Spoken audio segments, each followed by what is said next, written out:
El panorama en Cuba es totalmente desfavorable. El gobierno se queda corto ante el caos de la economía en Cuba. Gracias por estar aquí. Recuerda, suscríbete al canal y mantente con nosotros hasta el final del video. Joaquín Alonso Vázquez, ministro de Economía y Planificación, presentó el informe del comportamiento de los principales indicadores de la economía en Cuba del primer trimestre de 2014, que describió como un panorama desfavorable en medio de la falta de ejecución del presupuesto estatal establecido para políticas públicas. Alonso Vázquez intervino en una reunión del Consejo de Ministros que, además de mencionar el rosario de problemas que alimentan la actual crisis de Cuba, confirmó el avance del cuestionamiento paquetazo económico según una publicación del diario. El ministro dijo que entre los elementos decrecen los ingresos por concepto de exportaciones, también disminuyen las importaciones y se incumplen diferentes actividades económicas clave, como las principales producciones agropecuarias de azúcar y otros derivados, así como la generación de electricidad. Alonso Vázquez confirmó además que más de 300 empresas registran pérdidas en sectores estratégicos, mientras persiste la depreciación del peso cubano, que atribuyó al cambio informal y por consiguiente el incremento de los precios. Este domingo el dólar alcanzó los 372 según la tasa representativa que ofrecen la plataforma independiente como mercado de divisas, lo que situó el salario medio nominal de la ONI en unos $12.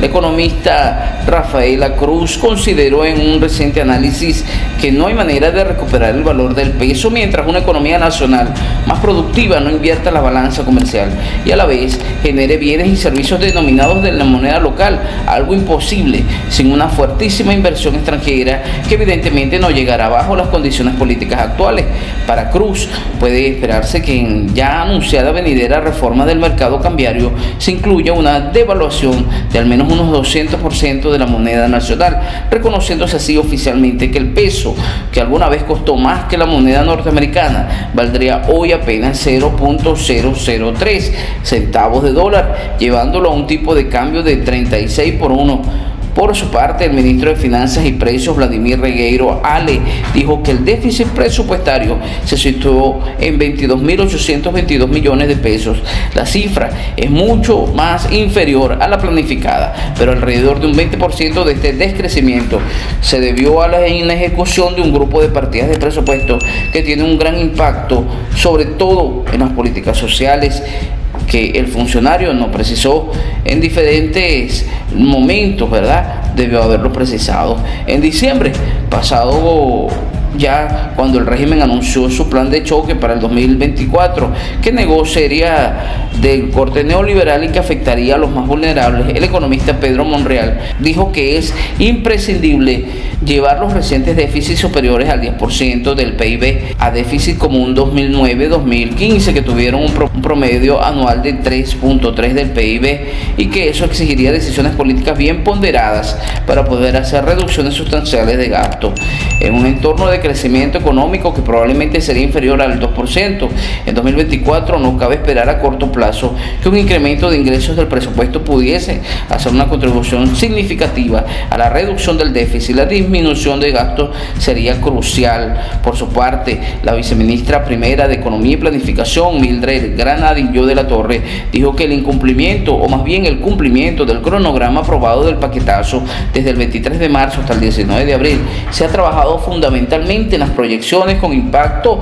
en la reducción del déficit fiscal, el mecanismo para la asignación y gestión de las divisas, las relaciones entre los diferentes actores de la economía, la producción de alimentos, la política de precios y el fortalecimiento de la empresa estatal socialista, pero sin entrar en detalles. Dijo, como parte de la decisión de continuar eliminando subsidios a productos y en su lugar hacerlo a personas, en el periodo fueron implementados nuevos precios para los cigarros y tabaco. Anunció que se circularon a todos los organismos de la Administración Central del Estado la propuesta de normas jurídicas actualmente para los actores económicos no estatales. Se concluyó el proceso de conciliación sobre los criterios del anteproyecto de la ley de empresa y se mantuvo un seguimiento constante a la implementación de las proyecciones enfocadas en los programas sociales. Al respecto, el primer ministro Manuel Marrero Cruz dijo que a raíz de los recorridos por los territorios, las dudas manifestadas desde varios sectores de la ciudad, el tiempo transcurrido y otros elementos, se decidió hacer una revisión integral de las proyecciones y el plan de acción aprobado.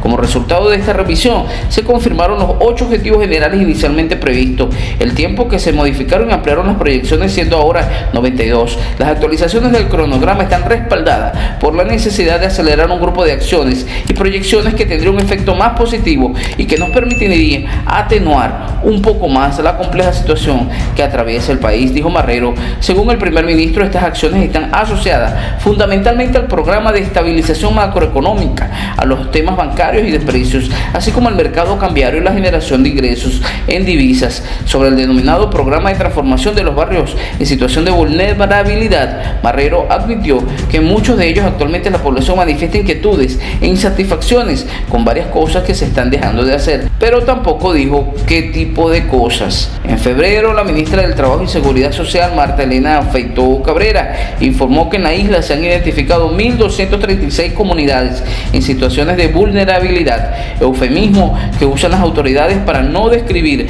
a esas comunidades como pobres después de 6 décadas de revolución, y que el 96% de ellas se encontraba en proceso de transformación integral. La pasada semana, el director del Instituto Cubano de Investigación Cultura, Juan Marinelo Luis Emilio Aybar Toledo, que el gobierno ha escogido de pésimos momentos para aplicar medidas económicas del mercado, lo que ha traducido en un incremento de la pobreza y de las personas deambulantes. Según Aybar Toledo, el hecho de que las personas en Cuba tengan mayor garantía de algunos de los derechos que más determinan la pobreza en otros países, como la salud, la educación, el acceso al deporte, a los bienes culturales, entre otros, hace que esa pobreza se configure de una manera y que haya un mayor impacto en lo que tiene que ver con otras necesidades básicas, como la alimentación y la vivienda, por ejemplo.